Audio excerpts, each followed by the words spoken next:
السلام عليكم ورحمة الله وبركاته. طلاب الصف الثالث الإعدادي، يلا مع بعض مراجعة ليلة الامتحان. هنحل أهم 20 سؤال. 20 سؤال دول دايما بيتكرروا بنفس الطريقة باختلاف الاختيارات، باختلاف كلمة. فهم ال 20 سؤال دول دايما هتدخل هتلاقيهم بإذن الله. جايب لكم أهم 20 سؤال موجودين في المنهج وهنشرحهم، نشوف طريقة الحل إزاي، نشوف طريقة الاستبعاد اللي إحنا بنحل بيها، هنشوف الأسئلة المقالي هتتحل إزاي، هنشوف سؤال لو معرفتوش هحله إزاي، هفكر فيه إزاي. نشوف كل الكلام ده مع بعض دلوقتي. تعالوا مع بعض أول سؤال. بسم الله الرحمن الرحيم. نبدأ مع بعض. أول سؤال بيقول من المشاهدات التي تأثرت بها نظرية لابلاس للتفسير نشأة المجموعة الشمسية وجود نجم متوهج، هل الإجابة دي صح ولا غلط؟ عشان أحل السؤال ده لازم أركز إن هو بيقول لي إيه على نظرية لابلاس. طيب نظرية لابلاس بتنص على إيه؟ نظرية لابلاس جالي واحد اسمه لابلاس راح جاي قايل لي إن النجوم بتكون إيه؟ النجوم بتكون مزدوجة في حالة مزدوجة، يعني كل نجم يبقى كأن ليه توأم مزدوج ليه، فأصبح إن دي نظرية افتراضية. هو لابلاس ما كانش زمان شاف نشأة النجوم تبقى إزاي، لا هو بيفترض كل عالم يبقى ليه الافتراض بتاعه. فقال لي النجوم مزدوجة، دي حالة حقيقية، النجوم فعلا مزدوجة. فهو افترض أو قال نظرية بتقول إيه؟ طالما النجوم مزدوجة يبقى هما الاثنين ممكن يبقوا نشأوا من سديم واحد. يعني ايه سديم واحد يا مستر؟ سديم واحد بمعنى مجرة اللي بيربط المجرات دي كلها ببعض الا وهو السديم. فاصبح ان طالما النجوم مزدوجة يعني كانهم توأم، يبقى جم من ايه؟ من سديم واحد. خلاص؟ احنا عرفنا نظرية لابلاس. بيقول لي بقى ان النظرية دي تأثرت بايه؟ بوجود نجم متوهج. هل اللي احنا قلناه ده في حاجة فيها نجم متوهج؟ يبقى الإجابة بتاعتي ايه؟ غلط طبعا. طيب يتجمع في أطراف المجرة العديد من النجوم القديمة. هنا بيقول لي إيه؟ بيقول صلح اللي تحتها خط. طيب يتجمع في أطراف المجرة العديد من النجوم القديمة، هل الإجابة دي صح؟ الإجابة دي طبعا غلط. عندي لها حلين. هو قال لي إيه؟ قال لي اللي تحت الخط ده هو اللي غلط، نصححه. لا، بيتجمع فين؟ في المركز. بيتجمع في المركز المجرة العديد من النجوم القديمة، أو ممكن أغير النجوم القديمة ده أحط إيه؟ الحديثة واسيب ايه؟ الاطراف. يبقى انا عندي المجره بتاعتي ايه؟ في المركز بيبقى عندي ايه؟ بيبقى عندي النجوم ايه؟ النجوم القديمه. وفي الاطراف هنا بيبقى ايه؟ النجوم الحديثه. ومثال على ذلك احنا قلنا دايما كنا متخيلينها في المنهج بتاعنا واحنا بنشرح، كنا بنقول ان دايما القديم هو اللي بيبقى في النص، هو اللي بيبقى مالي مركزه، بيبقى دايما في النص، والحديث بيبقى فين؟ بيبقى كده. حتى احنا قلنا ان النجوم بتتولد في المركز وبعد كده بتبدا تطلع ايه؟ تطلع بره عالم الجنان. خلاص؟ يبقى يتجمع في المركز المجره العديد من النجوم ايه؟ القديمه. يبقى دي الاجابه بتاعتها. طيب. سؤال 3 سؤال مهم جدا. الشعاع الضوئي الساقط عموديا على سطح مسطول ينعكس على نفسه. اللي هنا السؤال ده بيقول لي ايه؟ بيقول لي علل. طيب علل الشعاع الضوئي الساقط عموديا على سطح مسطول ينعكس على نفسه. طيب يعني ايه سطح مسطول الاول؟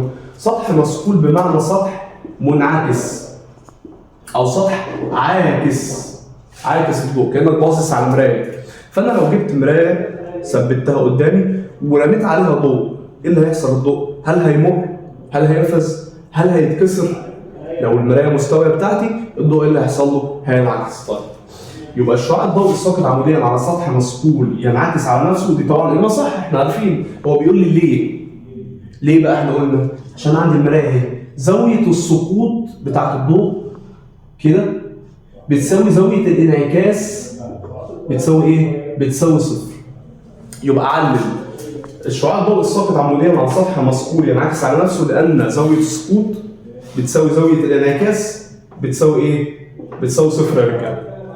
دي كده صفر، وطبعا انتوا عارفين عموديا يعني 90 درجه. دي بقى ايه؟ دي صفر متوازيه. خلاص؟ يبقى زاويه السقوط بتساوي زاويه الانعكاس بتساوي صفر. طيب سؤال رقم 4.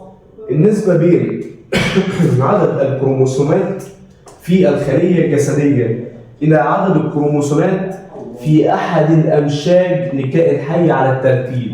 دي لها اختيارات. امال انا اصلا ما كتبتهاش ليه؟ لان السؤال مش مستاهل واقدر احله لك من غير ما ابص على الاختيارات. بس اهم حاجه نركز في الترتيب.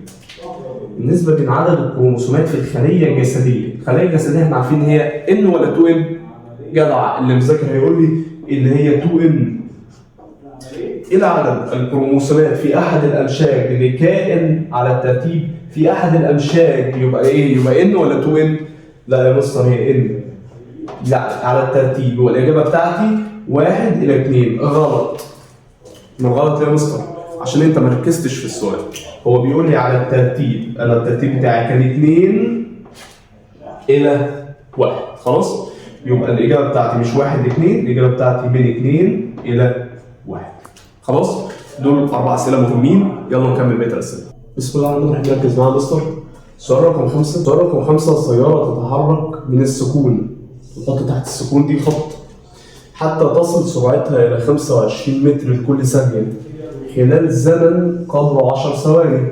احسب العجلة. طيب، سؤال دايما بيجي، سؤال مهروس، يبقى عيب لما تغلط فيه. لما يقول لي سيارة تتحرك من السكون، يبقى السرعة الابتدائية بكام يا رجالة؟ سيارة بدأت تتحرك من السكون، يبقى السرعة الابتدائية بكام؟ السرعة الابتدائية بصفر، يبقى السرعة 1 بتساوي 0. حتى تصل سرعتها إلى 25 متر لكل ثانية، يبقى السرعة الثانية بتساوي كام؟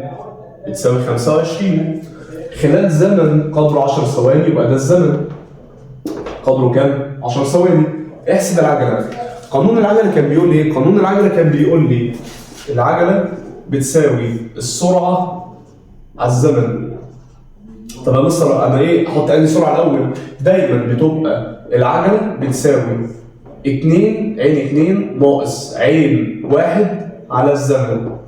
ده الدلتا أو التغير في السرعة. يبقى التغير في السرعة عين 2 دايما الثاني ناقص الأول على الزمن، يبقى الثاني بكام؟ 25 ناقص الأول اللي هو بصفر على الزمن ب10. إذا العجلة بتاعتي هتساوي 25 على 10 هتطلع بكام؟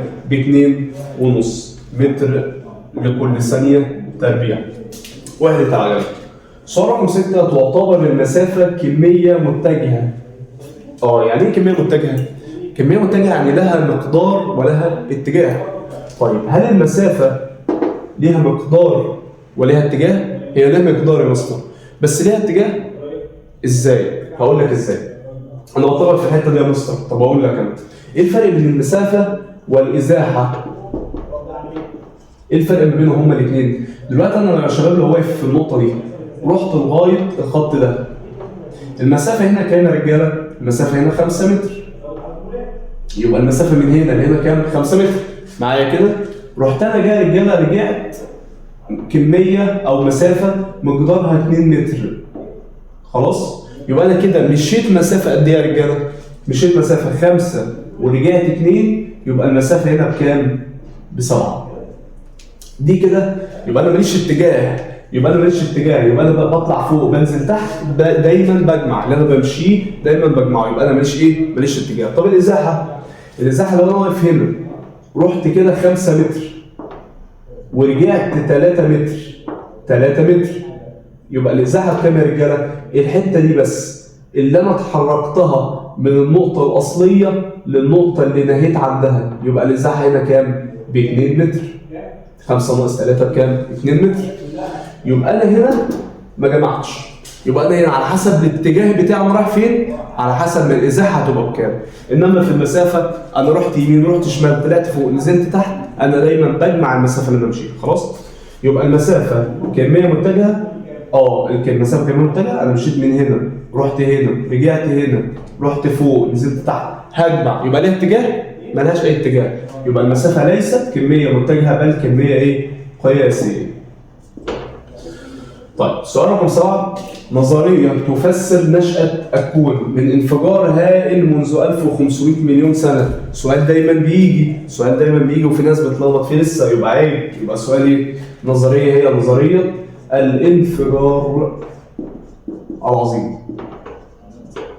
تمام كده؟ سؤال رقم 8: إذا كان البعد البؤري لمرآة كروية 4 سم فإن نص القطر بتاعها 16. صح الايه؟ البعد البؤري. طب يا مستر هو البعد البؤري هو ايه؟ هو ضعف نص القطر، يبقى نص القطر 16. نص ال 16 كام؟ نص ال 16 هتبقى 8 سم. تمام؟ لأن البعد البؤري هو إيه؟ هو ضعف نص القطر. يبقى نص القطر 16 يبقى إيه؟ يبقى البعد البؤري 8 سم. سؤال رقم 9 علم تعتبر حركة المترو حركة في اتجاه واحد. ليه حركة في اتجاه واحد؟ لأن المترو أو الأتوبيس أو العربية أو أي حاجة بتمشي في اتجاه واحد بتمشي في خط مستقيم لقدام أو لورا، ما بتتحركش في حيز المكان. يبقى ليه بتمشي في حركة اتجاه واحد أو ليه تصنف تحت بند حركة في اتجاه واحد؟ لأن هي بتمشي في خط مستقيم في اتجاه واحد سواء قدام أو سواء. انتهى. سؤال رقم 10 ماذا يحدث إذا جرح جلد الإنسان أو قطع جزء منه؟ طيب السؤال ده بيختبر فيه حاجة، بيختبر فيه حتة التجدد اللي بتبقى موجودة عند نجم البحر. عارفين نجم البحر لما بيتقطع إيده أو أي جزء من أطرافه بينمو تاني، إنما الإنسان هل عنده القدرة على التجدد؟ لا. يبقى إذا قطع جزء من جسم الإنسان أو جلد الإنسان اللي بيحصل؟ لو جسم الإنسان لا يتجدد. طب لو قطع حاجة من جلد الإنسان أو جرح منه حاجة، على طول بيتكون عنه حاجة اسمها إيه؟ الصفائح الدموية، البلاتلز. يبقى الصفائح الدموية دايما بتقول إيه ده في جرح هنا، تروح رايح عامله له إيه؟ عملية تجلط اللي موجودة عندك في المنهج. يبقى عملية تجلط ده لو قطع أو جرح حتة من جلد الإنسان، إنما لو قطع جزء من جسم الإنسان لا يتجدد. نركز في الحتة دي. يبقى الجلد غير يا رجالة إيه؟ غير الجزء بتاع جسم الإنسان. دول أهم 10 أسئلة موجودين عندك في المنهج، دايما بيكرروا دايما بيجوا. ركز لي على سؤال برضو رقم اللهم صل على النبي، سؤال رقم 5، سؤال مهم جدا ودايما بيتكرر وفيه طلبة كتير ما تفهموش.